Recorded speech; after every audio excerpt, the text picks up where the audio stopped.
దేవుని స్తోత్రం. సరే, ఇంక ధ్యానవాక్యం ఏమీ లేదు. ఇంకా ఈ చదివిన వాక్యం నుండి కొంచెం వర్తమానాన్ని మనం మాట్లాడుకుని ఈ కార్యక్రమాన్ని అందరికీ కూడా మనం ముగించుకుందాం. దేవునికి స్తోత్రం. ఆకాశమందు ఆసీనుడైన వాడా, నీ తట్టు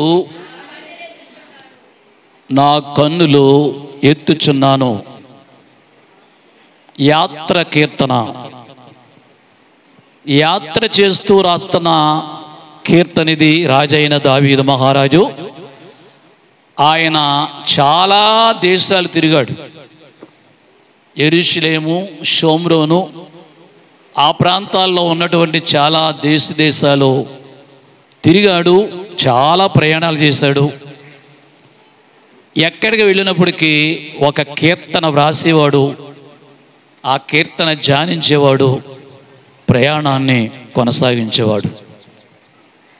ప్రయాణం చేసే ముందు మన వాళ్ళు ఏం చేస్తారో చెప్పండి, తప్పులేదు. ఎదురులు, కూతురు ఎదురు రావాలి, కొడుకు ఎదురు రావాలి, లేకపోతే కోడలు ఎదురు రావాలి, లేకపోతే వాళ్ళ ఆవిడ ఎదురు రావాలి. అసలు నీకు ఏది మంచిది? నీ కొడుకు, నీ కూతురు, మీ ఆవిడ ఎదురు మంచిదా నీకు? దేవుని దగ్గర ప్రార్థన చేసుకున్నప్పుడు దేవుడే నీకు ఎదురవుతాడు. ఏమంటే దేవుడు ఎదురుని మించిన ఎదురేమైనా ఉందా చెప్పండి? ఆయన లాంటి మహోన్నతుడు, సర్వోన్నతుడు, గొప్ప దేవుడు నీకు ఎదురైతే నీకు మించింది ఏముంది? జరగందేముంది? ప్రార్థన చేసుకుని బయటకు వస్తున్నప్పుడు విధవరాలు ఎదురైంది సార్ నాకు. ఒక ఆవిడ పక్కన అంటది, ఆగారు వెళ్ళకండి, ఆగండి అన్నది. ఆవిడ అలాగంటది, నేను వెంటనే బయలుదేరిపోయాను. ఆ రోజు చాలా మంచి పనులు జరిగాయి నాకు. ఏం పనులు జరిగాయి? నేను నిండి పని ఆగలేదు, అయిపోయింది పని. విధవరాలు బట్టి కాదు, ప్రార్థన చేసుకుని బయలుదేరాను కాబట్టి. దేవునికి స్తోత్రం. హల్లెలూయా. ఆకాశమందు ఆసీనుడైన వాడు, మహాకాశములలో ఉన్నవాడు ఆయన. ఎక్కడ? మహాకాశములలో ఉన్నవాడు ఆయన. భూమి మీద ఉండేవాడు కాదు.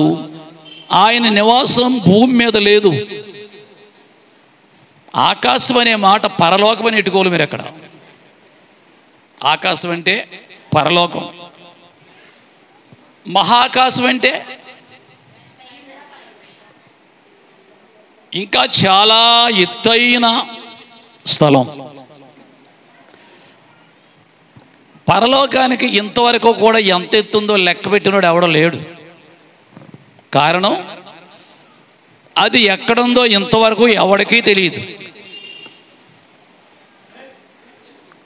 ఆ పరలోకములో ఉండేది ఎవరో? పరలోకంలో ఉండేది ఎవరో? పరిశుద్ధులు, నీతిమంతులు, దేవదూతలు. సియోను పర్వతము శిఖరము.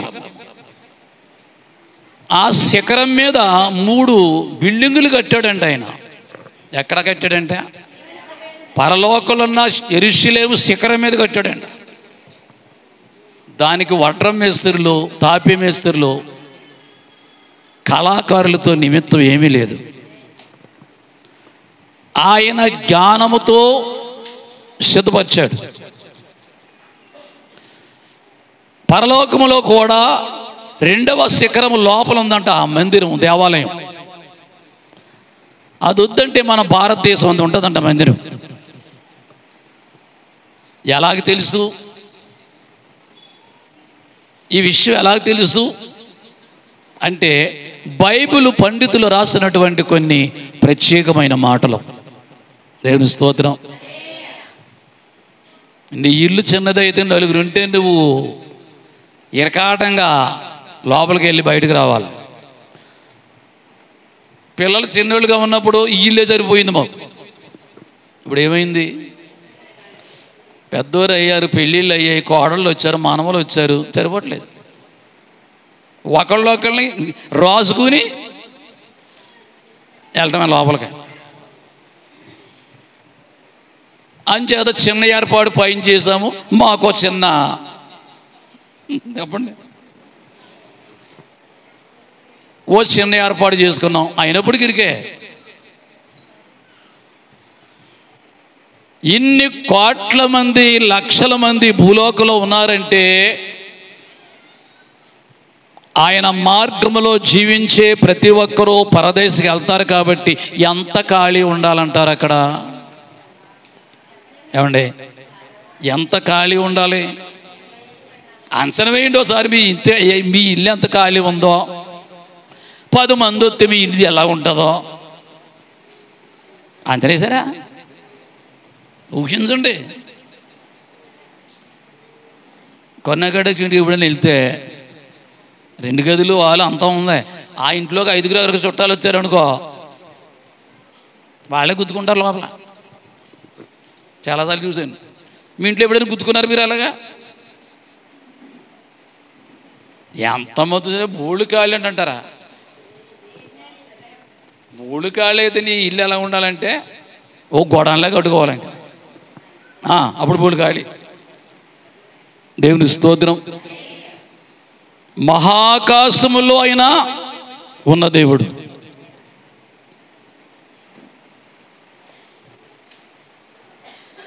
ఆయన సింహాసనము చుట్టూ అగ్గి మండిపోతూ ఉంటుందంట. ఏమండుతుంది? అగ్ని మండుతం కాకుండా కెరూబులు ఆయన చుట్టూ ఉంటారంట. కెరూబులు అంటే ఏంటి? కెరూబులకి 6 రెక్కలు, మిగిలిన దేవదూతలకి 2 రెక్కలు. 2 రెక్కలతో ఎగురుతూ, 2 రెక్కలతో కాళ్ళు కప్పుకుంటూ, 2 రెక్కలతో ఆయన నామాన్ని ఆరాధన చేస్తారు దేవదూతలు. దేవుని స్తోత్రం. మనకి ఎన్ని రెక్కలు ఇచ్చాడు? ఏమా 2 రెక్కలు ఇచ్చాడు. 2 రెక్కలతో ఏం చేస్తున్నాం మనం? ఆరాధన చేస్తున్నామా? ఒరే పళ్ళుడు పోతే జాగ్రత్తగా చేయి చాపుకొని వెళ్తున్నావా? అందుకు కాదు దేవుడి చేతులు నీకు. పళ్ళుడు కొట్ట కాదు ఇస్తుంది దేవుడి చేతులు నీకు. ఎందుకు? ఆయన్ను ఆరాధన చేయటానికి 47వ కీర్తనలు అంటాడు, సర్వజనులారా చప్పట్లు కొట్టి ఆయన నామాన్ని మహిమపరచుడి. ఏం కొట్టాలంట? చప్పట్ల పక్కన వాళ్ళు కొట్టకండి. ఏం కొట్టాలి? ఈ చేతులతో చప్పట్లు కొట్టారు కానీ పక్కన వాళ్ళు కొట్టడం కాదు. ఆడు ఊరుకోవడం అలా కొడితే నువ్వు. దేవుని స్తోత్రం. ఒక ఆయన అన్నాడు, ఇంతకీ దేవుడు పరలోకంలో ఏం చేస్తున్నాడు రా? ఆడికి ఏదో అనుమానం వచ్చింది. అవుడా? ఇంతకీ పరలోకంలో ఏం చేస్తున్నాడు? గ్రీకులు లెక్కల ప్రకారంగా వాళ్ళ దేవుడు ఎర్క్యులేస్ అని పేరు గల దేవుడు అంట గ్రీకులకి. ఏం చేస్తాడరా పరలోకంలోనూ? రంభ, ఊర్వశి, మేనక అల్లాటోళ్ళతోటి ఎంతో ఆనందంగా ఉంటాడు. మనం ఉంటే బాగుండు అక్కడ అన్నాడంట ఒకడు. ఈవిడు ఎలాగైతే ఇలా కులుగుతున్నాడో అమ్మాయిలతోటి, దేవుడు కూడా అమ్మాయిలతో కులుగుతున్నాడు అనుకున్నాడు. భార్య భర్తలో వ్యవహారాలు పరలోకములో ఉండవు. నీ భర్తని తెలుస్తుంది నీకు, అక్కడ ఉండే నీ భార్యను తెలుస్తుంది. వెళ్ళి ముఖముఖ మాట్లాడక నీకు దొమ్ములు ఉండవు అక్కడ. అర్థమైందా? నా భార్య కూడా పరలోకలు ఉందనుకుంటావు, నా కొడుకు కూడా పరలోకలు ఉన్నాడని అనుకుంటావు. అంతేగాని అక్కడికి వెళ్ళటానికి ఎంతమంది అనుకున్నారు? అక్కడ కొన్ని కోట్ల మంది దేవదూతల మధ్య నుండి వెళ్ళటానికి నీకు అవకాశం ఉండదు. పరలోకము ఈ లోకములో కుటుంబ వ్యవహారాలతో సుఖ సౌఖ్యాలు అనుభవించే స్థలం కాదు అది. ఏం స్థలం అది? యేసయ్య పరిశుద్ధ నామాన్ని మహిమపరిచే స్థలం. 6వ అధ్యాయం యెషయా గ్రంథంలో ఉంది కదా, సైన్యములకు అధిపతి యెహోవా పరిశుద్ధుడు పరిశుద్ధుడు పరిశుద్ధుడు అని గొప్ప గాన ప్రతిగానాలతో ఆయన నామాన్ని ఆరాధన చేస్తూ ఉన్నారు దేవదూతలు. మరి నీ పని ఏంటి? అక్కడికి వెళ్తేని నీ పని నా పని కూడా అదే పని.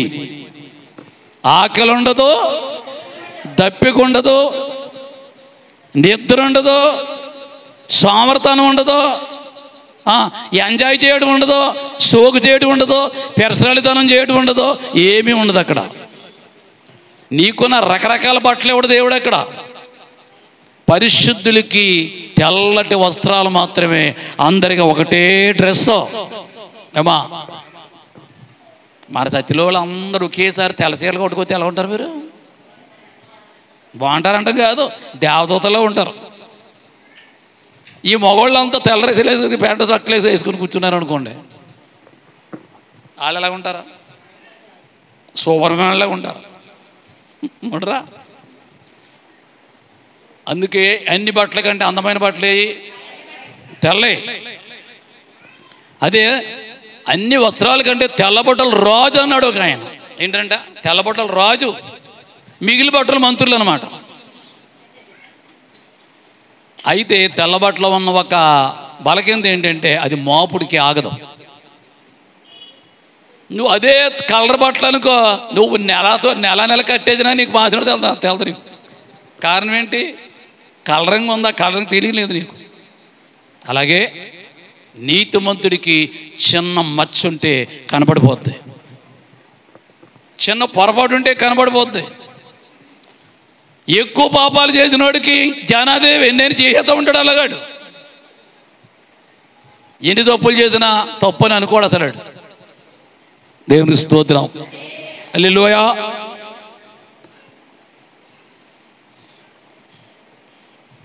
యేసయ్య నిజముగా ఆకాశ మహాకాశాలు భూమి వైపు ఆయన వంగి చూస్తున్నాడంట, తొంగి చూడటం లేదు. ఎలా చూస్తున్నాడు? వంగి చూస్తున్నాడంట. ఎందుకు ఎందుకు వంగి చూస్తున్నాడు? రక్షణ పొందావు, నీవు ఎలాగున్నావు, నీ ప్రవర్తన ఎలాగుంది? చర్చికి వెళ్తున్నావా? ఆదివారం రోజు మందిరంలో ఉంటున్నావా? బయట తిరుగుతున్నావా? పరిశుద్ధ జీవితాన్ని నువ్వు కాపాడుకుంటున్నావా లేదా? నీ యొక్క మనసు ఎలాగుంది? నీ పద్ధతి ఎలాగుంది? నటన చేస్తున్నావా? నిజంగానే నీతిలో ఉన్నావా అని చూస్తున్నాడు దేవుడు నిన్ను. ఏమంటాడు? దక్షిణ దిక్కు వెళ్ళాను, ఆయన కనబడలేదు. తూర్పుకి వెళ్ళాను, ఆయన కనబడలేదు. ఏ ప్రక్కకి వెళ్ళినా ఆయన సింహాసనం నాకు కనబడలేదు అంటాడు. మాట చెప్తాను, యేసయ్య సింహాసనం ఉత్తర దిక్కున ఉందంట పరలోకంలో. ఏ దిక్కుని? ఏ దిక్కుని? ఉత్తర దిక్కున ఉన్నట్లు దేవుని యొక్క లేఖనం చెప్తూ ఉంది.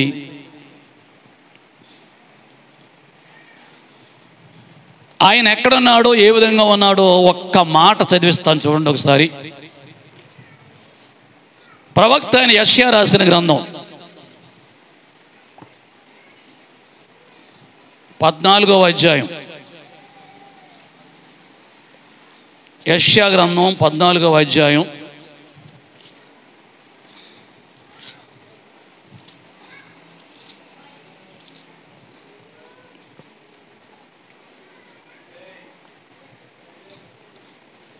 13వ వచనం. యెషయా 14:13.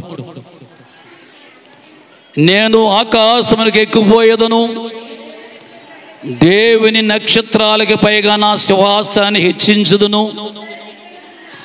ఉత్తర దిక్కున ఉన్న సభా పర్వతం మీద కూర్చుందును, మేఘమండలం మీదకి ఎక్కుదును, మహోన్నతునితో నన్ను సమానంగా చేసుకొందును అని నీవు మనసులో అనుకొంటివి కదా. ఇంకా నీవు పాతాళమునకు నరకములో ఒక మూలకు త్రోయబడితివి. నిన్ను చూచువారు నిన్ను నిదానించి చూచుచు ఇట్లు తలపోయుదురు. చేతులకు దేవునికి స్తోత్రాలు చెబుదాం. హల్లెలూయా. ఏమర్థమైంది ఇప్పుడు మీకు? ఉత్తర దిక్కున ఉన్న సభాపర్వతం మీద కూర్చుందును. ఎవడండి ఈయన? ఉదయ నక్షత్రం, తేజో నక్షత్రం. ఎవడాడు? లూసిఫర్. ఇంగ్లీషులో లూసిఫర్ అన్నాడు. దాని తెలుగులో ఏమన్నాడంటే వేకువ చుక్క, తేజో నక్షత్రం. ఏ నక్షత్రం అంట? తేజో నక్షత్రం. ఎంత మంచి పేరు పెట్టాడు సార్ దేవుడు. దేవదూతలో 3 తరగతులు. మొదటి తరగతి వార్తావాహిని దూతలు, రెండవ తరగతి యుద్ధము చేసే నిపుణులు, మూడవ తరగతి చెప్పండి, మూడవ తరగతి సంగీతాన్ని వాయించే గ్రూపు.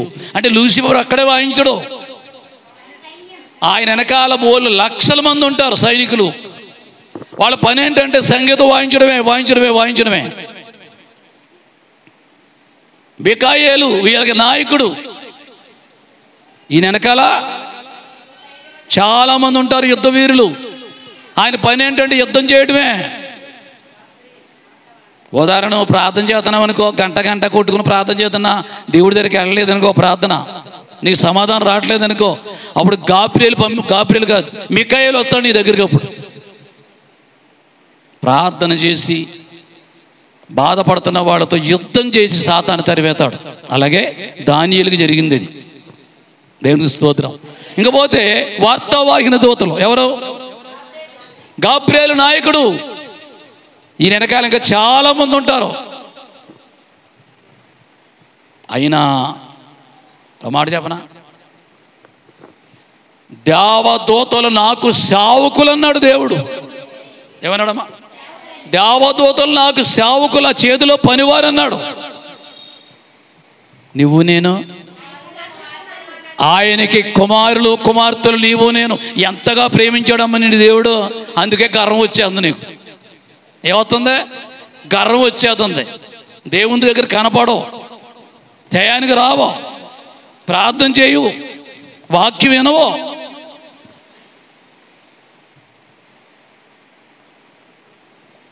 ఆయన ప్రేమలో నువ్వు లోతుగా వెళ్ళాలంటే టయాన్ని అనుసరించాలని సన్నిధికి నువ్వు నీ సొంత పనులు చక్కబెట్టుకోవడం కాదు. అయిపోయిన తర్వాత వెళ్ళి చక్కబెట్టుకో. ఇంటికి వెళ్ళి ముందు ఇలాంటి ఏర్పాట్లు మార్తం బొల్లు పెట్టుకుని ఎప్పుడుగో వచ్చి దేవుని ఆశీర్వాదం పోగొట్టుకోకు. దేవునికి స్తోత్రం. హల్లెలూయా. ఏమనుకున్నాడు వీడు? ఎన్ని వచనంలో ఉంది ఇది? 14వ అధ్యాయంలో దేవుని నక్షత్రాల పైగా నా సింహాసనం హెచ్చింతును. ఎక్కడికి హెచ్చింతాడంట? దేవుని నక్షత్రాల పైగా. ఎంత కీరంటారు అది? దేవుని నక్షత్రాలకు పైగా అంటే దేవుడికంటా పైకి వెళ్ళిపోతాను అనుకున్నాడు. వెళ్తాడా మనిషి? మనిషి పద్ధతి ఎలాగున్నాయంటే ఎలాగున్నాయి ఇప్పుడు. మనుషులంటే దేవుడి కంటే ఎక్కువ సుఖపడాలనుకున్నాడు. ఎవరికంటే? చెప్పాలంటే దేవుడు సుఖపడ్డా అసలు. ఇశ్రాయేలు కాపాడే దేవుడు మనకే 9 గంటలు పడుకుంటాం. కొంతమంది 8ంటికి ఎక్కేతారు మంచం. 8 గంటలే మంచం ఎక్కేతారు, 5ంటికి కూడా లేగరు మహానుభావులు. ఒక కొబ్బరికాయ ఒకటి దండ పెట్టాలి వాళ్ళకి. ఆయనకి ఏమి లేదంటే ఓ మగవాళ్ళు చెప్పండి, జోక్కండి. ఏమి లేదు, నిద్ర లేదంటే ఆయనకి. అయినా పని చేస్తున్నాడు ఆయన. మనకే తెల్లవాళ్ళు నిద్ర అతకని జోగేద్దాం కుర్చీలో కూర్చుని. నీ పక్కనే వాళ్ళు ఎవరు పడిపోతావో జాగ్రత్తగా జోగితే జాగ్రత్తగా జోగైతే జోక్కో. చేతులే దేవుని స్తోత్రాలు చెబుదాం. హల్లెలూయా. మోకోన్నతునితో నన్ను సమానంగా చేసుకొందును. ఎవరితోటి? దేవుడితో సమానంగా చేసుకుందామని వచ్చింది గర్వం. ఇంతకీ ఎందుకు చదివించాను చెప్పని మాటలో, ఎక్కడ ఉంది ఆయన సింహాసనము? ఉత్తర దిక్కున ఉన్నది ఆయన సింహాసనం. ఈ ఉత్తర దిక్కును గురించి చెప్పాలంటే ప్రసంగం 3 గంటలు చెప్పచ్చు. ఇప్పుడు చెప్పను, ఇంకోసారి టైం ఇస్తే దేవుడు ఆ ఉత్తర దిక్కున ఎవరున్నారో, ఆయన ఏం చేస్తున్నాడో మాట్లాడతాను మీతోటి. చేతులెత్తి దేవునికి స్తోత్రాలు చెప్తాం. హల్లెలూయా. ఏం చేస్తున్నాడు అక్కడ ఉండి ఆయన? నీ బాధలో, నీ కష్టాలు, నీ శ్రమలో, నీ బిడ్డల బాధలో, నీ భర్తకున్న బాధ, భార్యకున్న బాధ, నీవే కష్టములో సతమతమవుతున్నావో అదంతా చూస్తున్నాడు అక్కడ ఉండే ఆయన. దేవునికి స్తోత్రం. మనకు ఆయన కనబడ్డు కానీ అక్కడ ఆయన నిలబడేటప్పటికి మనమంతా ముల్లోకాలు కనపడుతున్నాయి దేవుడికి. దేవునికి స్తోత్రం. పాతాళ లోకం, భూలోకం, ఇంకో లోకం నరకలోకం. నరకలోకం లేదా? ఆ లోకం వేరు. మరి పాతాళం అనేది వేరు, నరకం అనేది వేరు. ఇవన్నీ దేవునికి స్పష్టంగా కనపడుతున్నాయి. దేవునికి స్తోత్రం. అంతేగాని దేవుడమ్మ రంభా ఊరస్తే ఆనందంతో పడుకుని నిద్రపడలేదు. ఓ బొమ్మ చూస్తూ ఉంటానా మీకు నేను? మీరు చూసారా లేదా? వెళ్తా నేను తిన్నగా ఉండగా దేవస్థానంలో ఏమున్నాయని చూత వెళ్తాను. పెద్ద లావుపాటిది కొండసలు లాంటి పాము ఉంది. అంత లావు పాములు లేవులేండి ఎక్కడ. దాని మీద పడుకున్నాడు మహానుభావుడు. చూసారా ఎప్పుడన్నా మీరు? ఎప్పుడన్నా చూసారా? దాని మీద పడుకున్నాడు. 7 తలకాయలు వెనకాల ఉన్నాయి దానికి. ఆ 7 తలకాయలు విసిరిగారు వేస్తుందంటే అది ఏదే సర్పం అండి. నాకు అనుమానం, నిజంగా పడుకున్నాడు అంటారా? నిజంగా దాని మీద పడుకున్నాడు అంటారా? నేనంటాను అదంతా కల్పన కదా. పడుకుంటే ఊరుకుంటుంది అది. ఏమా మళ్ళీ ఏసుని కోట వేయకుండా ఎదది కోట. ఇంకా అది మామూలు పోవేంటి? పాప రాత్రి ఎవరినో పాము కలిసిందంటే ఇక్కడ ఎవరో గౌతమి వాళ్ళ ఆవిడని కూడా కలిసిందండి. మరి ఎలా ఉందో ఆ అమ్మాయి తెలియదు, ఏం పామో తెలీదు, చీకట్లో కరిచేసింది. పాముల విషయంలో కూడా ఎలా ఉండాలి? జాగ్రత్తగా ఉండాలి. దేవుని స్తోత్రం. ఎందుకంటే ఇలాంటి లెక్కలో దేశంలో వేస్తున్నారు. దేవుడంటే సుఖపడేవాడు కాడు అమ్మా, రెస్ట్ తీసుకునేవాడు కాదు. ఆనగా సోమరేలాగా భూలోకంలో మనుషులందరికంటే ఇష్టానుసారం అమ్మాయిలతో స్నానం చేసేవాడు కాదు దేవుడు. 10 మంది బిడ్డలు ఉన్నారనుకో, నీకు లేరు అంతమంది పిల్లలు పడుకున్నారు. కానీ ఇప్పుడు 10 మంది బిడ్డలు ఉన్నారనుకో, 8 గంటల దాకా నిద్ర అవుతావు మంచం ముందు. నువ్వు ఎప్పుడు లెగుతావు? 6 అవ్వకుండా లెగుతావు. ఏం చేత? నీ మీద ఆధారపడి ఉంటారు వాళ్ళు. ఆ 10 మందిని వాళ్ళకి ఆహారం తేవాలి, బట్టలు తేవాలి, వాళ్ళకి ఏం కావాలో ఆయన పూజ చేయాలి. ఎందుకు? యజమానిగా తండ్రిగా ఉన్నావంటే నువ్వే చూడాలి ఆ బాధ్యత. లోకంలో జీవించే వారందరికీ ఎవరు పరమ తండ్రి? ఆయనే, పరలోకపు తండ్రి ఆయన. ఇంకా కొన్ని మాటలు మీకు చెప్తాను. ఒక్కసారి కీర్తనల గ్రంథంలోకి మరొకసారి రండి. 102వ కీర్తన తీయండి. కొన్ని మాటలు చెప్తాను దీని గురించి. నేను చెప్పి మాట నోట్ చేసుకోండి జాగ్రత్తగానే, చదువుకున్న బిడ్డలు. 102వ కీర్తన, కీర్తనలు 102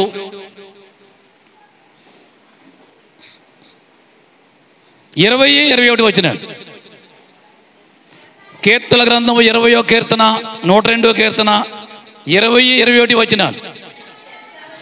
చెరసాలలో ఉన్న వారి మూర్ఖులు వినుటకును, చావునకు విధించబడి వారిని విడిపించుటకును ఆయన తన ఉన్నతమైన పరిశుద్ధాలయం నుండి, అర్థమైందా ఇప్పుడు? ఆకాశంలో నుండి ఆయన ఎందుకు వంగి చూస్తున్నాడో? నిద్ర లేడైనా, పడుకోలేడా? ఏమంటే నీకంటే నాకంటే ఎక్కువ విశ్రాంతి తీసుకోగలడు ఆయన, కాదని వాళ్ళు లేరు.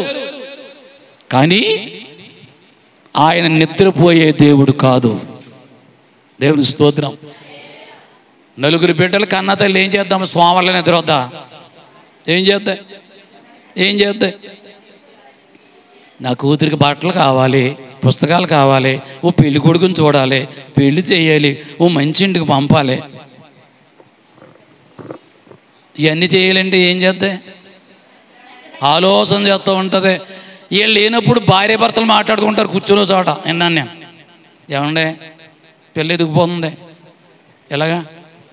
ఏమన్నా దాసావంటయా లేదా? ఎవరు అలా ఆయన అడుగుతుంది కూర్చొని, ఏమన్నా దాసావా? ఈడేవి ఏవి లేదా, దాయలేదే అన్నాడు అనుకో, మరి ఏం చేస్తావు కూతుర్ని? ఉన్న సాగితేలమ్మ నవ్వుకుంటారండి మీరు. యశ ఉంటే నాకంటే ఎక్కువ నవ్వించిన మిమ్మల్ని. చేతులు దేవుని స్తోత్రాలు చెబుతాం. ఏంటి ఆలోచన సభ? ఈ ఆలోచన ఉన్న వాళ్ళు నిద్రపోతారా? ఒకవేళ పడుకున్నా నిద్రటది వాళ్ళకి. ఏంటి ఇది ఆలోచన? నీ ఇద్దరు పిల్లల కోసం ఇంత ఆలోచన చేస్తే ఇన్ని లక్షల మందిని కన్నా దేవుడికి ఆలోచన ఉండదా? ఏమా ఉండదా? అనుకుంటావు నువ్వు. చాలా ఆలోచిస్తున్నాడు ఆయన. చెరసాల్లో ఉన్న వారి మూల్గులు వినుటకు ఎందుకు చూస్తారంటే వంగి అయినా చెరసాల్లో ఉన్న వారి మూల్గులు. అసలు చెరసాల అంటే ఏంటి? దొంగలు వేసిన చెరసాలు కాదు అది. చెప్పనా? పాపమే చెరసాల, త్రాగుడే చెరసాల, వ్యభిచారమే చెరసాల, హత్యలు కూనీలు చేసే స్వభావమే ఒక చెరసాల. తెలుసా? అందులో నుంచి బయటకు రావాలనుకున్నాడు కానీ రాలేడాడు. కారణం ఏంటి? పాపానికి బందీ అయిపోయాడు, త్రాగుడికి బందీ అయిపోయాడు, వ్యభిచారానికి బందీ అయిపోయాడు. ఇంకో సంగతి చెప్పనా? విపరీతంగా తాగుబోడు కంటే మెదడంట ముద్దు తీరిపోద్దంట. ఏం తీరిపోద్దమ్మా? ముద్దు తీరిపోద్ది. అందుకని ఎంత చెప్పినా ఆడ ఎక్కించుకోవడం. ఎంత చెప్పు, భార్య ఎంత బోధించు, వెంటనే మర్చిపోతాడు. కారణం ఏంటి? ఈ మెదడు పాడైపోద్ది, ముద్దు తీరిపోద్ది. మరి ఏది యాక్సిడెంట్ అయిందండి, ఎక్కడం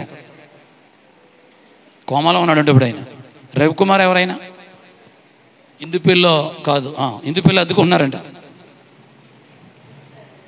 సువర్ణ వాళ్ళు చెప్పింది నాకు.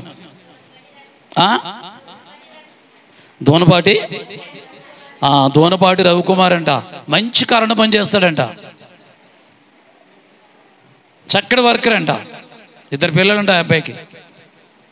ఊగించకుండగా ఆయనే పడిపోడు బండి మీద నుంచి. చూసారా అమ్మాయి బాబు, బళ్ళు మీద వెళ్ళి వాళ్ళు కుక్కలతో స్పీడ్కి వెళ్ళకండి. పంది కనపడినా కుక్క కనపడినా బీపీ రేజ్ అయిపోతున్నావు. ఆగిపోతా నీకు వెళ్ళం. దాని పంద అంతేనా పన్నాది అని అనుకుని వెళ్ళిపోయావు అనుకో, అది నీ బండిలో పడ్డదనుకో మామూలుగా ఉండదు. లక్షలు 10 లక్షలు కూడా సరిపోతుండారు అబ్బాయికి. ఇప్పుడు 10 లక్షలు కూడా చాలుతుండారు డబ్బులు. ఇప్పుడు అయినా గ్యారంటీ ఇవ్వలేమని చెప్తున్నారు. మనిషికి ప్రమాదం ఎంతండి? ఎంత చూపమ్మా? కన్ను మూసి కొన్ని తెరిచిలుపులు జరిగిపోయినాయి కొన్ని. ఇప్పుడు దేవుని స్తోత్రం. సావుకు విధించబడ్డ వారిని విడిపించడకు ఎందుకు చూస్తున్నాడు వంగైనమ్మా? చచ్చిపోవడానికి సిద్ధంగా ఉన్నారు చాలామంది. ఇప్పుడు ఈ అబ్బాయి గురించి చెప్పాను, ఎలా ఉన్నాడు? ఇప్పుడు చావు బ్రతుకుల్లో కొట్టుకుంటున్నాడు. చెప్పాలంటే ఇక్కడ వెంకటేశ్వర కూడా బాగలేదు. ఏమా మీ బావగారు, ఆయన పరిస్థితి ఎలా ఉంది ఇప్పుడు? ఏమో ఇప్పుడు ఎలా ఉంటుందో. గడగడలాడిపోయినారు కొంపలో అందరూ. ఇక్కడ ఈత కూడా కొండగారు అబ్బాయి పోలేదు, ఆయన సీరియస్గా వెళ్ళే. ఆయనకి లివర్లో నీరు పట్టేసింది. పొట్ట కనపడదా కుర్రోడికి అసలు ఎప్పుడు. మన చూస్తే పొట్టలో ఉంది. లివర్లో తేడా వస్తే పొట్ట పెరిగిపోద్దమ్మా. లివరు కిడ్నీలు కరెక్ట్గా ఉంటేనే పొట్ట రాదో, ఆరోగ్యంగా ఉంటారు వాళ్ళు. దేవునికి స్తోత్రం. చూడండి వాక్యం, చావుకు విధించబడిన వారిని విడిపించుటకును ఆయన తన ఉన్నతమైన పరిశుద్ధాలయము నుండి, ఎక్కడంట పరిశుద్ధ అంటే పరిశుద్ధాలయం ఇక్కడే కాదు, పరలోకంలో కూడా ఉంది మందిరం. అర్థమైందా మీకు? ఏముంది అక్కడ? పరలోకంలో కూడా మందిరం ఉంది. ముందే చెప్పాను మీకు, ఇండియా కంటే పెద్దదంట ఆ మందిరం. అక్కడంట 12 24 పెద్దల మధ్య కూర్చున్నాడంట ఆయన. ఎంతమంది పెద్దలు? 24 పెద్దల మధ్య కూర్చున్నాడంట ఆయన. ఎవరంటారు 24 పెద్దలు? 12 శిష్యుడు. ఇంకపోతే 12 గోత్రాల ప్రజలు. అది పాత నిబంధనలోది. శిష్యుల సంఖ్య క్రొత్త నిబంధనలోది. అయితే గోత్రాలు ఎక్కడి నుంచి వచ్చారు? యాకోబు కుటుంబంలోంచి వచ్చాయి 12 గోత్రాలు. గోత్రానికి ఎంతమంది ఉంటారు? లక్షలు. అమ్మా, గోత్రానికి ఎంతమంది ఉంటారు? లక్షలు. వాళ్ళ మధ్యన కూర్చున్నాడంట ఆయన. బహుశా జరిగే విషయాలు, జరగబోయే విషయాలు మాట్లాడుతున్నాడేమో అక్కడ ఉండి. దేవదూతలను చుట్టూ ఉన్నారు. ఆయన సింహాసనానికి పైగా ఉన్నారంట దేవదూతలు. అంటే రెక్కలతో ఎగురుతున్నారు పైకి. ఇదంతా వింటుంటే మీకు ఎలా ఉందమ్మా? ఏదో భూలోకం, ఏదో బిల్డింగులు, 2 స్టేర్లు 3 స్టేర్లు ఏసీలో ఉన్నా సరే నువ్వు ఎక్కడికి వెళ్ళాలనుకుంటావు? కొంతమంది అలా కాదులండి, నేను ఏసీలోనే ఉండాలి, డబల్ కాటు త్రిబుల్ కాటు మంచం మీదే పడుకొని ఉండాలి, ఇక్కడే ఉండాలి, ఆ మాయదారి పరలోకి నాకెందుకు అనుకునే వాళ్ళు ఉంటారు కొంతమంది. నువ్వు అలాగా అనుకున్నావు అనుకో, నిన్ను ఇంటితో మసలు లేపేస్తాడు పైకి, అయితే బిల్డింగ్తో సైతం లేపేస్తాడు అంతే టైం వస్తే. దేవుని స్తోత్రం. ఇంకా ఆయన నివాస స్థలము నాకు కనబడును గాక అంటున్నాడు. ఎవరు? మహాభక్తులైన దావీదు కాదు, యోబు. యోబు అంటాడు, నాయనా నీ పరలోకము నాకు కనబడును గాక అంటాడు ప్రార్థనలో. ఏమంటే యోబుకి ఎంత ఉందే? పేదోడా బోయ్, ఏనండే యోబు పేదోడా? ఎంత ఉందంటారా? ఏమా? కోట్లు కోట్లు కోట్లు కోట్లు కోట్లు కోట్లు. ఏం కోట్లు? కప్పుకుని కోట్లు కాదబ్బాయ్, ఇప్పుడు వద్దులే కోట్లు, రేపు చదువుతున్నాడు కావాలి కోట్లు. ఈ కప్పుకుని కోట్లు కాదు. ఇప్పుడు భూములు ఎన్ని కోట్లు ఎట్టుకుంటున్నారా? సెంటు లక్షలు, చెట్టు లక్షల కొన్ని కోట్లు. నువ్వు అమలాపురం సెంటర్కి వెళ్ళి కొనాలనుకో, నీకు బీబీరేజ్ అయిపోతే ఇంకా అక్కడ రేట్లు చూతాయి. సెంటే 15 లక్షలు అంటుంది వేస్తారు. ఏమో ఇప్పుడు ఎంత బేరం నాకు తెలియదు మరి. రోడ్డు పక్క ఇప్పుడు కోనసీమ జిల్లా అయిపోయింది కదా మన జిల్లా. అప్పటి నుంచి పెరిగిపోయి రేట్లు మనకి బాగా పెరిగిపోయి.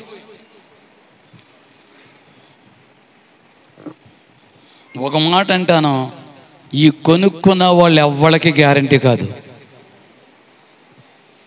విడిచిపెట్టేసి పాడపాడినా పరదేశులమ్మో అయ్యో పాట పాడితే చచ్చిపోతారమ్మా. పాడలేదు ఎవరు? ఏ పాట పాడతారు కానీ ఈ పాట ఎవరు పాడరు. ఏ పాట పాడరు? అన్ని పాట పాడతారు. ఈ పాట సార్ పాడమంటే అసలు వచ్చినా పాడరు వీళ్ళు. ఏంటి ఈ సాబేలకు వచ్చేస్తా అన్నట్టు. రాదమ్మా. నువ్వు ఎన్నిసార్లు పాట పాడేదని రాదా? పాట పాడితే రాచావు. ఎప్పుడవుతుంది? ఆ టైం అయిపోయింది వస్తుంది అంతే. దేవుని స్తోత్రం. అంజది ఎలాంటి వాడైనా ముడిచిపెట్టేసి పరదతులు ప్రియులు అంటే వెళ్ళిపోవడమే. ఒకసారి కరోనా గుర్తు చేసుకోండి. కరోనా కొద్దిమంది కదమ్మా చచ్చిపోతా ఏమ్మా? ఎంతమంది?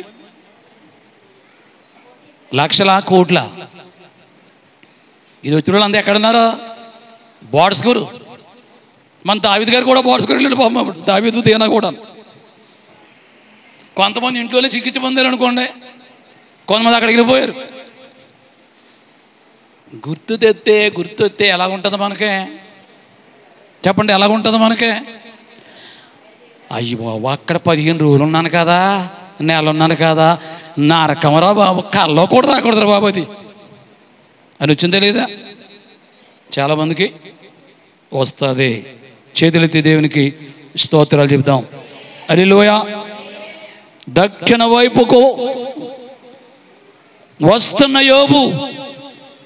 యోబుని కూడా దేవుడు చూస్తున్నాడు. ఎక్కడున్నాడో అమ్మా, యోబుతో ఎక్కడుండి మాట్లాడాడు దేవుడు? సుడిగాలిలో ఉండి. ఎక్కడుండి? అది సుడిగాలి తెలిసే మీకు ఎలా ఉంటుందా ఏమ్మా? సుడిగాలి ఎలా ఉంటుంది? పిల్లలారా చెప్పండి ఏమ్మా, సుడిగాలి ఎలా ఉంటుంది?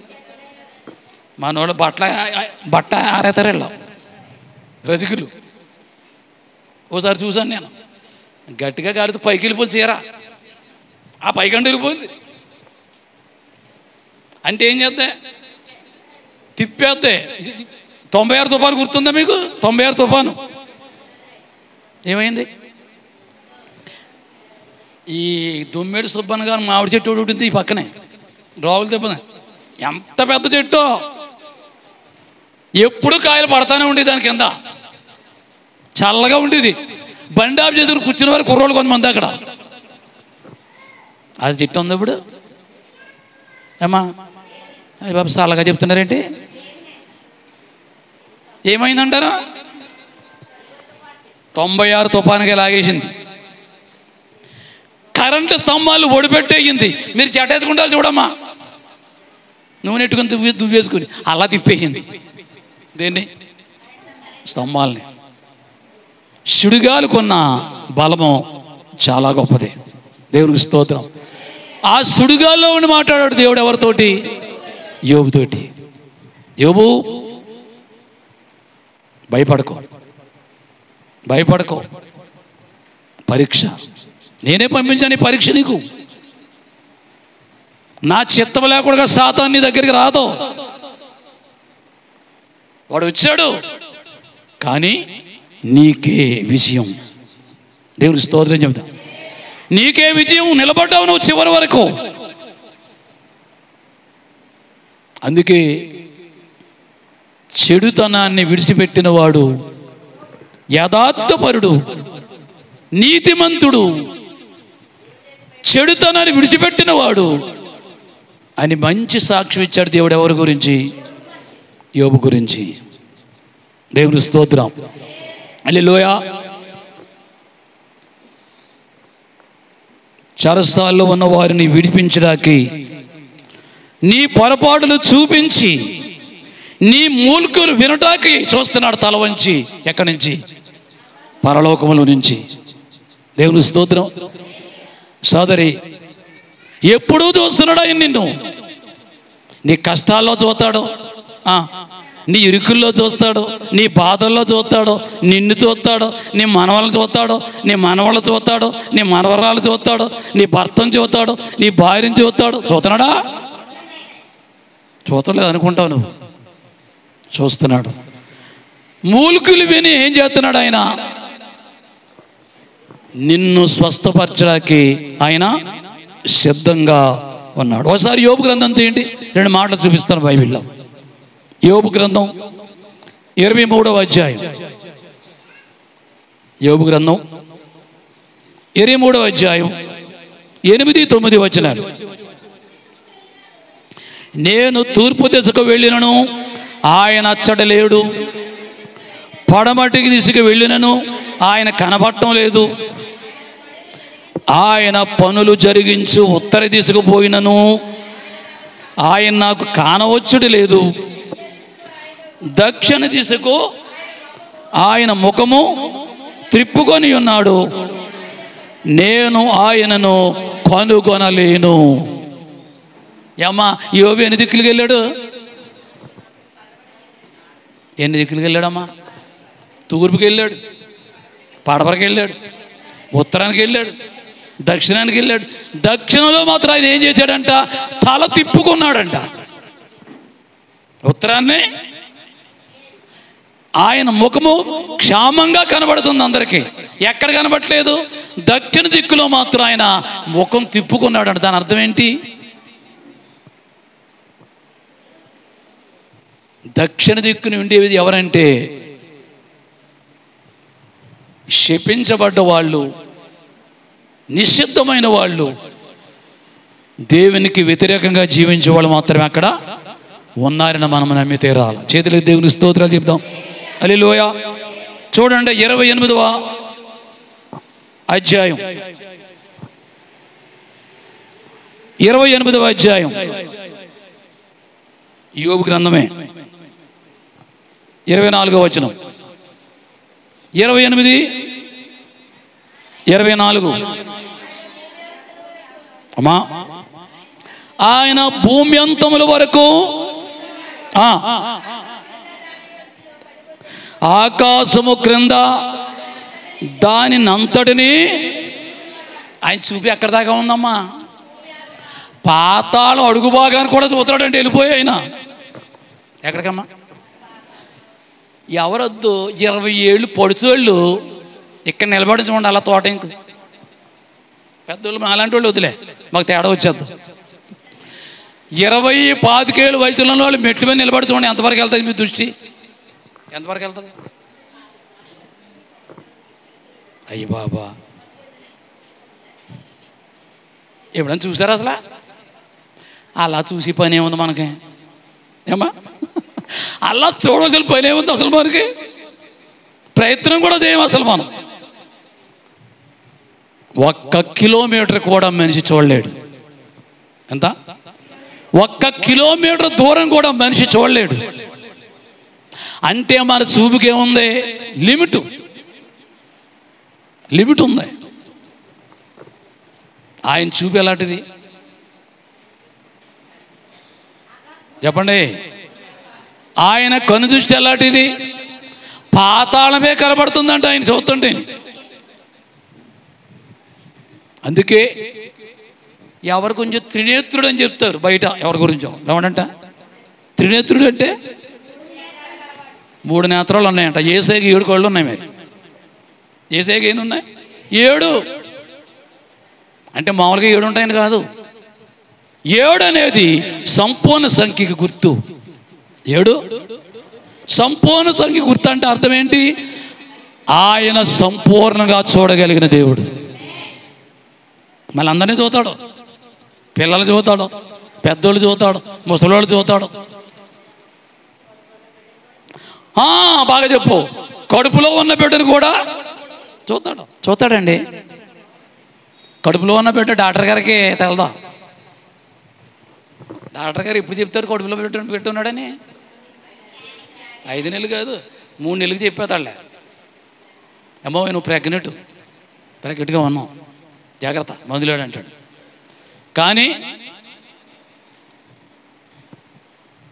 ఆ పిండము ఆయన తెలియకుండా కడుపులోకి వెళ్దాం. ఆయన తెలియకుండా పిండం కడుపులోకి వెళ్దాం. ఆ పిండం లోపలికి వచ్చాక చూశాడంటే దేవుడు. ఎవరిని? ఆ మాట మీకు బైబిల్లో చూపిస్తాను చూడండి. ఎప్పుడు చూశాడు ఆయన? 139వ కీర్తన తీయండి ఒకసారి.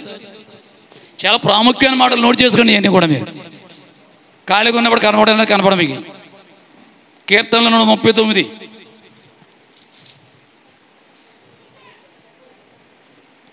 15వ వచనం. 139వ కీర్తన 15వ వచనం చదివారా?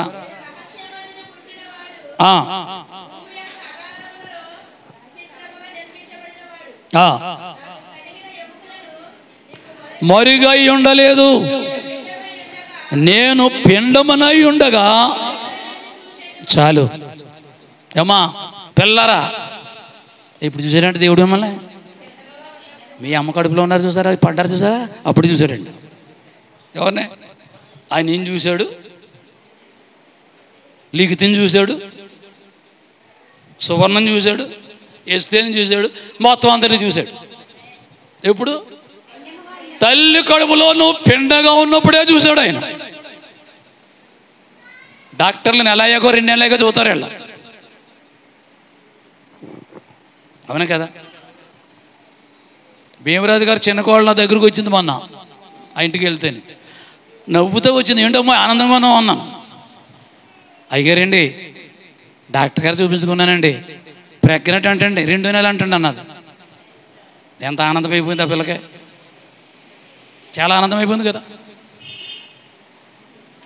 మనకంటే దేవుడు ఎప్పుడు నుంచి ఆనందిస్తున్నాడు శ్రవణి, మనకంటే ఎప్పుడు నుంచి ఆనందిస్తున్నాడు దేవుడు.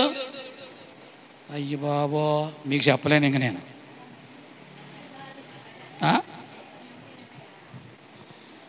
పిండముగా ఉంటూ ఒక్కరోజు అసలు మనిషికి అవయవాలు ఏమి ఏర్పడతాయో చాలామంది తెలియవు. ఏమి ఏర్పడతాయి? స్టార్టింగ్లో గుండెని దేవుడు సిద్ధపరుస్తాడండి. మొట్టమొదట గుండె మొట్టమొదట అది ప్రారంభంలో కంటినల్స్ అంత ఉంటుందంట. ఎంతమ్మా? కంటినల్స్ అంత ఉంటుందంట. దాన్ని ఆవరించి ఆ చేతులు కాళ్ళు ముందు రావు, 3 నెలలకి తయారవుతాయి. స్టార్టింగ్లో ఆర్ట్ మాత్రమే, సైన్స్ ప్రకారంగా చెప్పే మాటలు నేను. దేవుని స్తోత్రం. అంటే మనిషి బతకాలంటే ఏముండాలి? గుండె సరిగ్గా ఉండాలి. మాట అంటాను, నీ గుండె కొవ్వు పట్టిందనుకో నువ్వు బతకవు. గుండెకి కొవ్వు పడితే బతకడు. ఏం చేయాలి?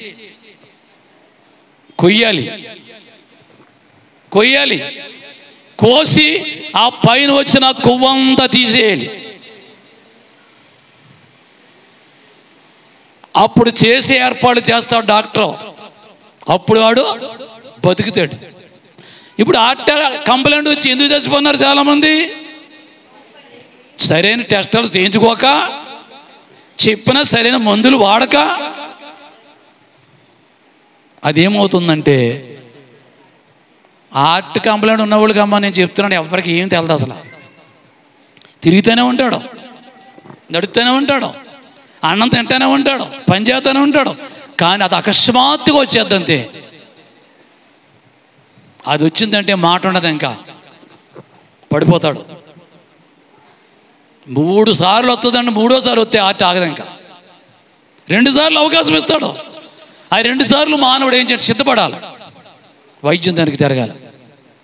దేవుని స్తోత్రం. అమ్మా, దేవుని సృష్టి చాలా గొప్పది. ఈ సృష్టి అంతటిలో మనిషిగా జీవిస్తున్న నీ నిర్మాణము ఆశ్చర్యం, చాలా అద్భుతం. కంప్యూటర్ గొప్పదని, నెట్వర్క్ అంతా గొప్పదని, సైన్స్ గొప్పదని ఏంటో చెప్తావు కబుర్లు. కానీ నీలో ఉన్న గుండె, ఊపిరితిత్తులు, లివరు, కిడ్నీలు ఎంత గొప్పవో నీకు తెలుసా? నీ కంటికి కనపడవయి. కనపడే చేతులు కాళ్ళు ఏమన్నొద్దు వైద్యం చేసుకుని బాగుపట్ట ప్రయత్నం చేస్తావు. దీని గురించి పట్టించుకోను అసలు. నేను చెప్తున్నాను, బైబిల్ ప్రకారంగా నీకు సీక్రెట్గా ఉన్న అవయవాళ్ళు చాలా పట్టించుకోవాలి. నీళ్ళు సరిగ్గా తాకే వస్తాయి కొన్ని, ఏంటి కిడ్నీలో కంప్లైంట్లు. ఒక్క గ్లాసు నీళ్ళు టిఫిన్ చేద్దా తాగుతారని కొంతమంది మా 5 వాళ్ళు సాయంత్రానికి ఒక్క గుక్కు నీళ్ళు కూడా తాగరాడు. ఏమవుతుంది? ఏమవుతుంది నాకు తెలుసు. ఎందుకు తాగరాదు వెళ్దాం. ఈ కిడ్నీ కంప్లైంట్లు వచ్చిన వాళ్ళు అందరూ అంతే, వాళ్ళు నీళ్ళు సరిగ్గా తాగరా, అందుకు వస్తాయి వాళ్ళకి. సరే, అయ్యగారు ఏంటి ఇవాళ సైన్స్ గురించి చెప్తున్నారు అంటారేమో, గుర్తు చేద్దామండి మేము.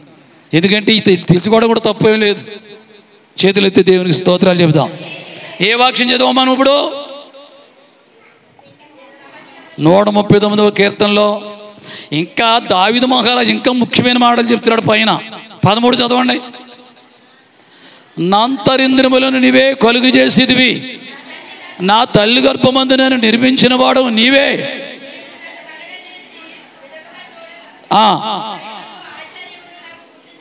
ఏం కలుగుతుందమ్మా ఆయనకి?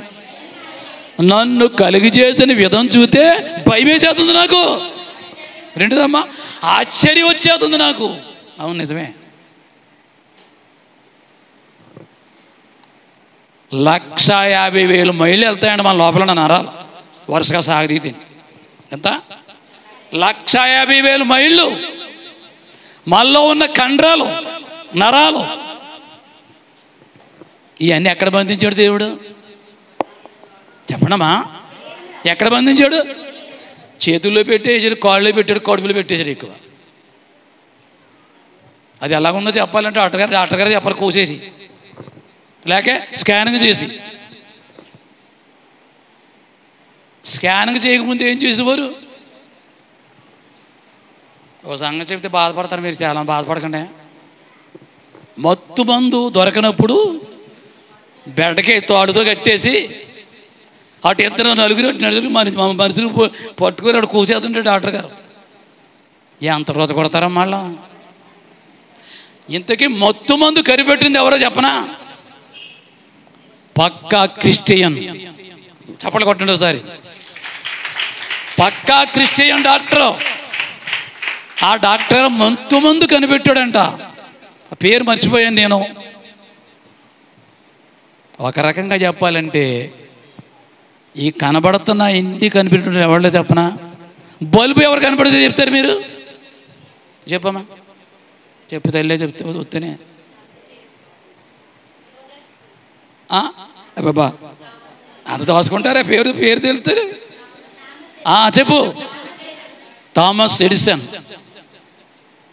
ప్యాలా చాలా ముద్దురాయి చెప్పంటాడు ముందు.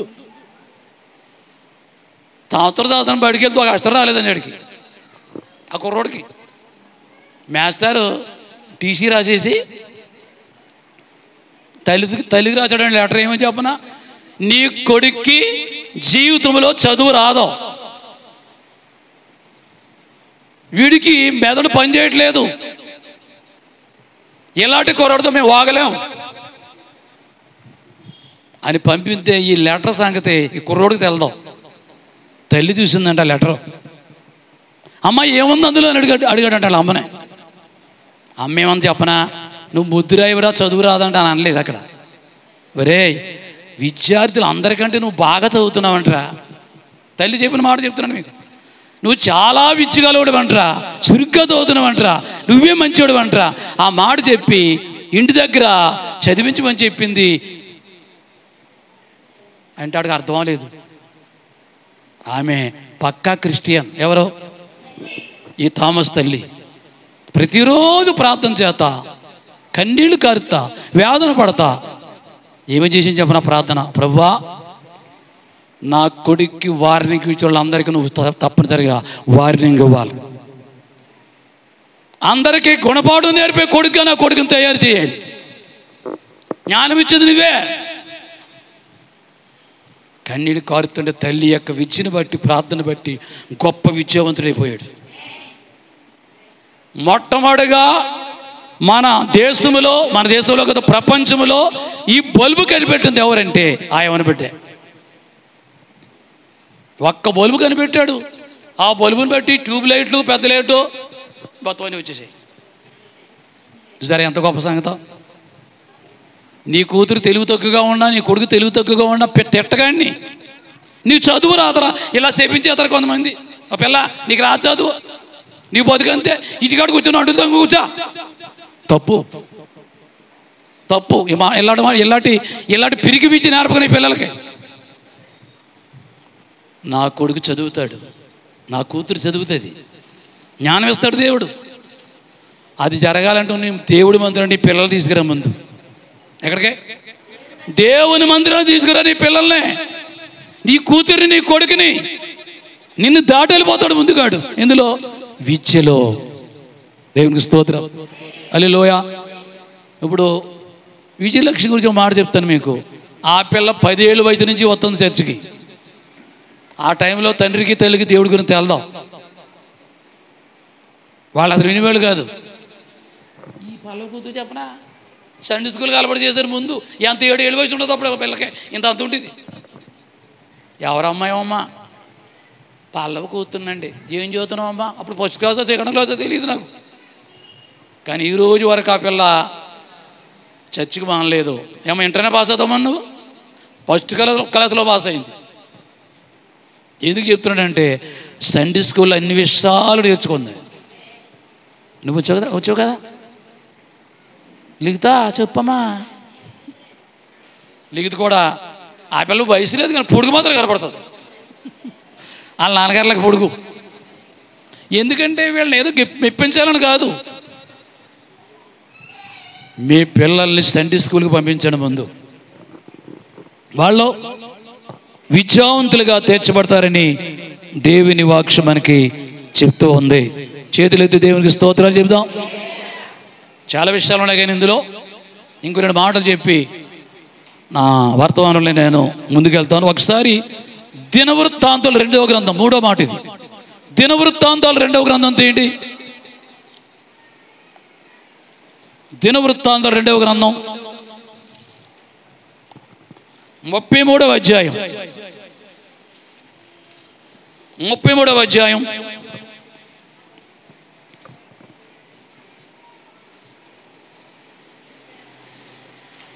10 నుంచి 13 వరకు. 2వ దినవృత్తాంతాల గ్రంథం మళ్ళా చెప్తున్నాను. 33వ అధ్యాయం 10 నుంచి 13వ వచనం వరకు చదవండి.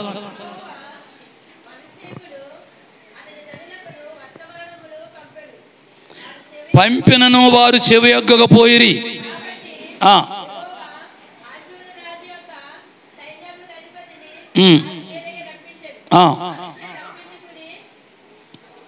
తప్పించుకుని పోకుండా వారు అతని పట్టుకొని గొలుసులతో బంధించి అతనిని బబులోనికి ఆగండి. చరిత్ర చెప్తాను ఇక్కడ మీకు వినండి. మనష్షే అమ్మోయ్ నిన్నరా మీ బుర్రలు ఖరాబ్ అయిపోయినాయి. కొంచెం సరిగ్గా వినండి. ఒకసారి దేవునికి స్తోత్రం చెప్పండి. చేతులు ఎత్తలేదో నాకు తెలుసు. హల్లెలూయా. 2 చేతులు ఉన్నాయమ్మా? 2 చేతులు తెచ్చారా? ఓసే ఇంటికి అడిగినంతా 2 చేతులు ఎత్తి చెప్పండి దేవుడికి స్తోత్రం ఒకసారి. హల్లెలూయా హల్లెలూయా. అమ్మయ్యా.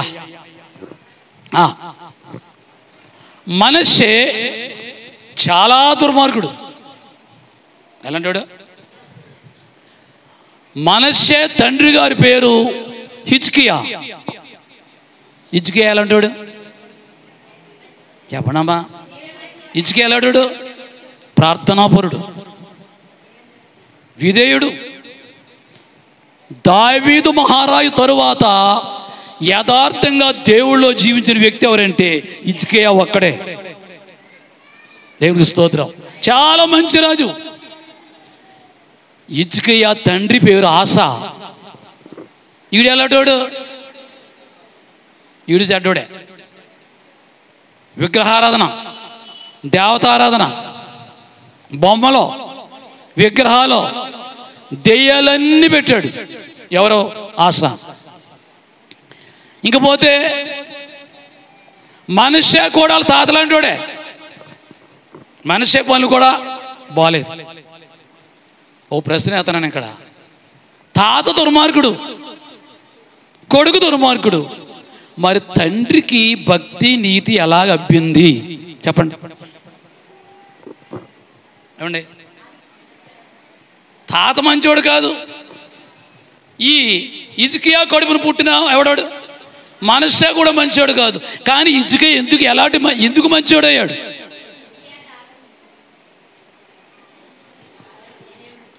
బుర్రలకి మేత ఎట్టాలి.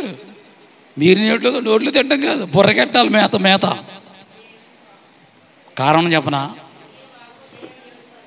దావీదు ఎలాంటి మంచి వ్యక్తో, దావీదు ఎలాగా జీవించాడో, దావీదు ప్రార్థన లాంటిదో, దావీదు విశ్వాసం ఎలాంటిదో చూచాడు. ఒక మాట చెప్తాను మీకు, జీవితాన్ని పాడు చేసుకున్న చెడ్డోళ్ళు చూడకండి మీరు. ఎవరు చూడాలి? మనం యథార్థంగా జీవించిన మంచోళ్ళు చూడాలి. మీరు సంవత్సరాన్ని చూడకండి. ఇంకా ఉన్నారు కొంతమంది సంవత్సరాలుగా చెడిపోడు. అక్కడ సులోమాను ముందు బాగానే ఉన్నాడు, తర్వాత ఏమైపోడు? వ్యభిచారం. ఎంతమంది భార్యలు సులోమానుకి? 1000 మంది. సరిపోతారని పెంచుతాను ఒక్కోసారి. ఎంతమంది? 1000 మంది. ఓరి బాబు, ఐగుప్తు దేశానికి వెళ్ళగల బాబు, ఐగుప్తు దేశానికి వెళ్ళి గుర్రాలు కొనుక్కున్నాడు. దీన్ని గుర్రాలు అంటే దేవుడు ఏదొద్దన్నాడో. మనం పెద్ద బుద్ధిమంతులు, మనమంతే. బుద్ధిమంతులు చెప్పినారు, బుర్రలు పోయినారు, కానీ అంతకంటే ఎక్కువ మనం ఆచారాల ఎదుర్లు బెదుర్లు, పెళ్ళిళ్ళకి కుంకాల, పెళ్లి పందిరికి ఏం పసుపులు పోయా. ఎప్పుడు కనపడతారంటే మీరు ఇలాంటి కనపడతారు నాకు, అలాంటప్పుడు తెలిసిపోతారు నాకు. దొంగలు ఉంటారు కొంతమంది వాళ్ళు. ఇదంతా పాటర్ గారు చూసేస్తారు, పాటర్ గారికి చెప్పకూడదు. ఎవరు చెప్పకూడదు? ఇదంతా పాటర్ గారు తెలిసిపోతుంది కాబట్టి పాటర్ గారు రప్పించకూడదు తీయాలి ఇక్కడికి. ఆయన నాకు తెలపోతే ఆయనకు తెలదా? పైన ఉన్నాడు ఆయన, చూడైనా. ఇది నువ్వెందుకు చేస్తున్నావు? నీ కీడికే, నీ అపజయానికే, నీకు నాశనానికే. నువ్వు దైవజనుడు చెప్పిన మాటను పక్కన పెట్టావనుకో, వెంటనే పక్కన పెట్టేదారు దేవుడు నిన్ను ముందు. దేవుని స్తోత్రం. మనస్సే ఓ మాట చెప్తే ఆశ్చర్యపడతారు మీరు. ప్రవక్త అయిన యెషయాని రంపంతో కోయి చంపించేశాడమ్మా యెషయా. మనస్సే ఎలాగా? ప్రవక్త అయిన యెషయాని రంపాలతో కోయిని చంపేశాడు. ఏమండి, బతికున్నావు అండి రంపంతో కోసేస్తుంటే ఎలా ఉంటాడో. ఎంత సహనము ఓర్పు కలిగిన ప్రవక్త యెషయా. కేకలేసి అరిచి దేవుని సన్నిధికి వెళ్ళిపోయాడు యెషయా. యెషయాని మామూలు యెషయా కాదు, ప్రవక్త అయిన యెషయా. ఈ పాపం పట్టుకుంది మనిషిని. అర్థమైందా? పాపం వల్ల వచ్చే జీతం మరణం. నువ్వు పాపం చేసిన వెంటనే రాదు శిక్ష నీకు. అర్థమైందా? తల్లి కన్ను కప్పొచ్చు, తండ్రి కళ్ళు కప్పొచ్చు, చేసుకున్న భర్త కళ్ళు కప్పొచ్చు, భార్య కళ్ళు కప్పొచ్చు. ఎవరి కళ్ళు కప్పలేవు నువ్వు? దేవుని కళ్ళు కప్పలేవు నువ్వు. నేను అనుకుంటాను, బహుశా ఇంకో మాట చెప్తాను మీకు. మనష్షే తల్లి హెప్సిబా. ఈ చరిత్ర తర్వాత చెప్తారు, చాలా పెద్ద చరిత్ర ఇది. ఎవరు? హెప్సిబా. ఎవరు చెప్పనా? హిజ్కియా భార్య, యెషయా కుమార్తె. బైబిల్లో లేదు ఇది, చరిత్రలో ఉన్న మాటలు చెప్తున్నాను నేను మీకు. మళ్ళా చెప్పండి. హెప్సిబా ఎవరు? యెషయా కుమార్తె, హిజ్కియా భార్య, మనష్షేకి తల్లి. హిజ్కియా లాంటి ప్రార్థనాపరుడుగా తీర్చబట్ట కూడా హెప్సిబా కారణం. మన హెప్సిబా వచ్చిందా? ఇలాంటి ప్రసంగాలకు రారా? ఎక్కడున్నారు మరి? దేవునికి స్తోత్రం. అమ్మా సరే, గొప్ప ప్రార్థనాపరురాలు హెప్సిబా. హెప్సిబా అనే మాటకు అర్థం ఏంటి? ఇష్టురాలు. చెప్పండి అందరూ. ఎవరికే? దేవునికి ఇష్టురాలు. ఇంకో పేరు వచ్చింది ఎప్పుడు చెప్పనా? ప్రార్థన చేసి తన భర్తను కాపాడుకున్న తర్వాత బ్యోలా అనే పేరు ఇచ్చాడు దేవుడు. బ్యోలా అనే మాటకి ఏంటి? బోలా, చెట్టు బోలా అనుకుంటారు చాలామంది, తెలియని వాళ్ళు. బ్యోలా అంటే పతివ్రత అని అర్థం. ఏమిటి పతివ్రత అంటే? ఏంటి? చేసుకున్న భర్తతోటే తప్ప వేరే దారి తొక్కన వాళ్ళు ఏమంటారు? పతివ్రత. నీవు నేను పతివ్రతలుగా ఉండాలి. నీకు నాకు దేవుడు ఆత్మీయ భర్త ఎవరు? ఎక్కడ చెప్పాలి మీకు? ఇంకా ప్రభువైన యేసయ్య. ఈ మాట తిరగట్లేదు చాలామందికి. గట్టిగా స్తోత్రం చెప్పడు దేవుడికి. దేవుని స్తోత్రం. ఈమె చేసిన ప్రార్థన బట్టి బహుశా భార్య ప్రార్థన చేస్తుండే హిజ్కియా కూడా ప్రార్థన చేసి ఉంటాడు బాగా. ఆ ప్రార్థన కొడుకుని పట్టుకుంది. ఎవరినే? ఆ ప్రార్థన కొడుకుని. రాత్రి చెప్పాను, రాత్రి వచ్చిన వాళ్ళకి తెలుస్తుంది. ఎవరి గురించి చెప్పాను రాత్రి వాక్యం? నేను సమూయేలు చేసిన ప్రార్థన, ఆవేశంతో కోపంతో చేశాడు ప్రార్థన. ఎవరు? అందులో 5 విషయాలు చూపించారు రాత్రి మీకు. ఆ ప్రార్థన బట్టి సౌలును పక్కన పెట్టాడు దేవుడు, దావీదుని రాజుగా చేశాడు. ఇక్కడ హిజ్కియా యెప్సిబా చేసిన ప్రార్థన బట్టి దేవుడు ఒక రాజుని రేపాడు. ఎవరి మీదకి? మనష్షే మీదకి. అదే చదవం ఇప్పుడు. ఎవరి రాజు? 33 మరోసారి. కాబట్టి అష్షూరు రాజు యొక్క సైన్యాధిపతులు వారి మీదకి రప్పించెను. మనష్షే తప్పించుకొని పోకుండగా వారు అతను పట్టుకొని గొలుసులతో బంధించి అతన్ని బబులోనికి తీసుకొని పోయిరి. బాగుందా? తల్లిదండ్రులు ప్రార్థన ఎలాంటి పని చేసింది? ఇప్పుడు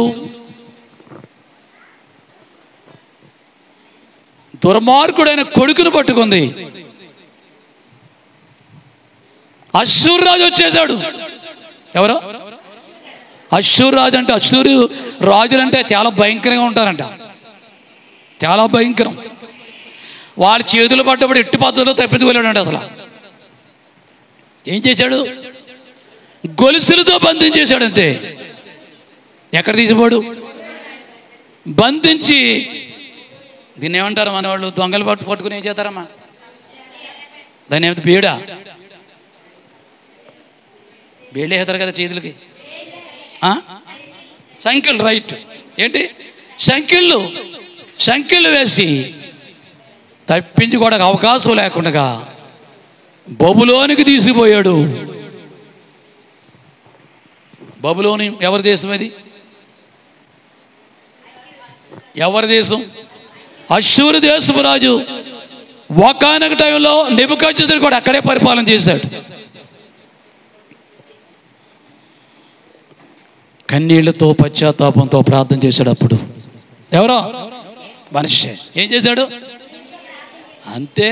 ఇనువంగాలంటే కొలుంగెళ్ళమోయ్. ఇనువంగాలంటే ఎర్రగా కాల్చాలి, తీసుకెళ్ళి అక్కడ దాన్ని.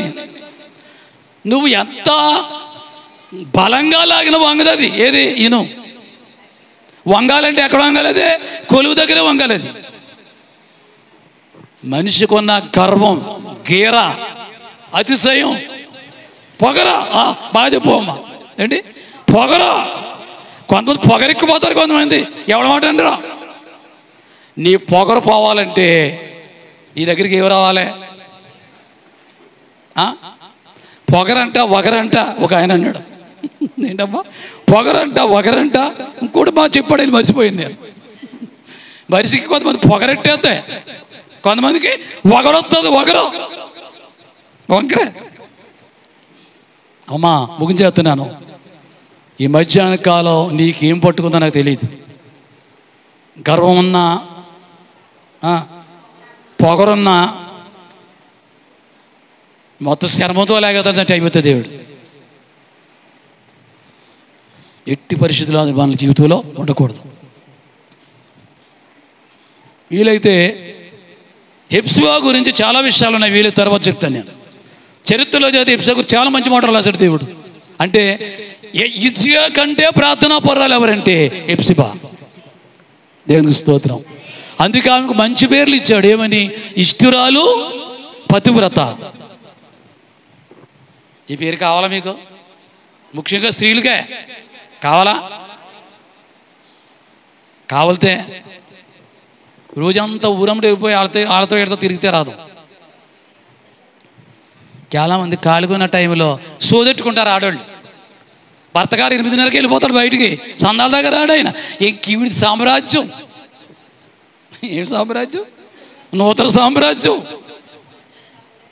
తోడుకోడళ్ళు అయిన వాళ్ళు, అమ్మ మిమ్మల్ని ఏమంటలేదో మంచుడు మీరు, తోడుకోడళ్ళు అయిన వాళ్ళు, అక్క చెల్లెలు అయిన వాళ్ళు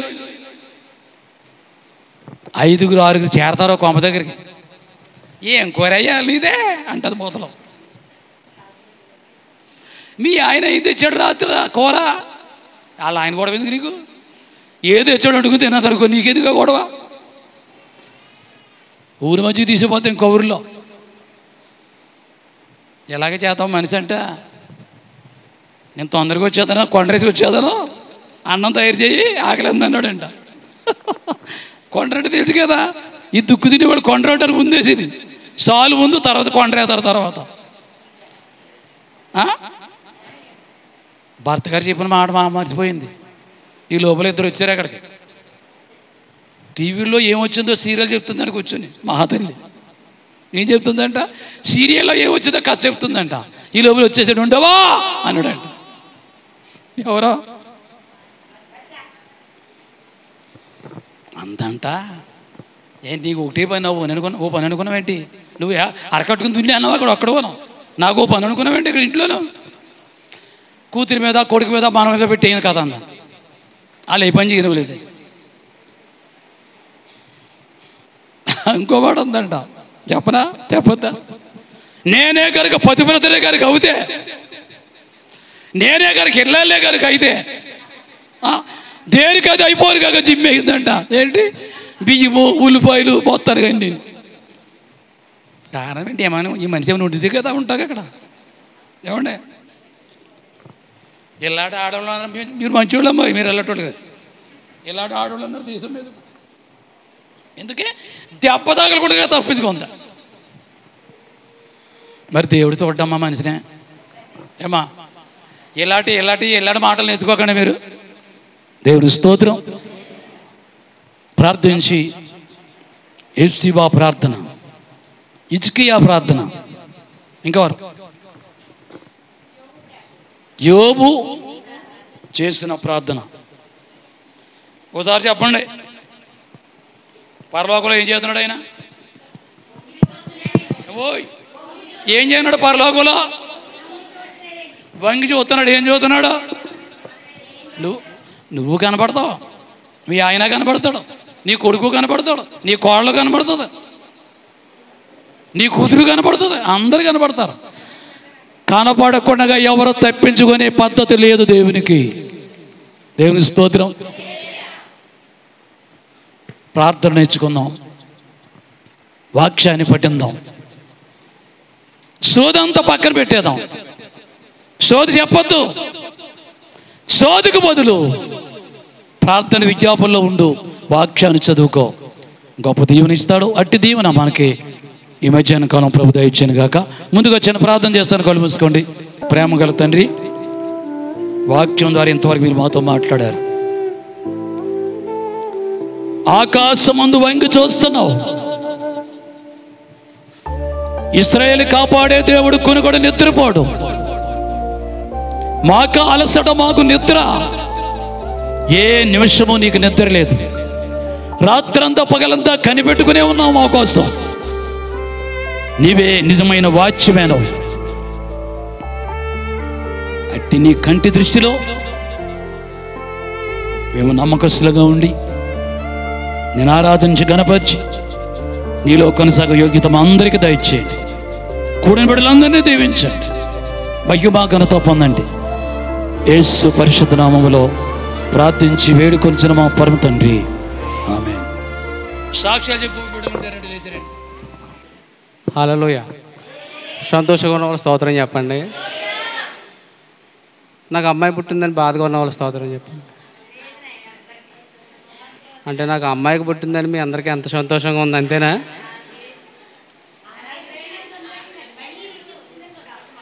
దేవునికి మహిమ కలుగును గాక. చాలామంది ఫోన్ చేసి చాలా రకాలుగా మాట్లాడారు, చాలా ప్రశ్నలు వేశారు. కానీ ఒకటే చెప్తున్నాను, ఏది ఇచ్చినప్పటికీ దేవుని బిడ్డ.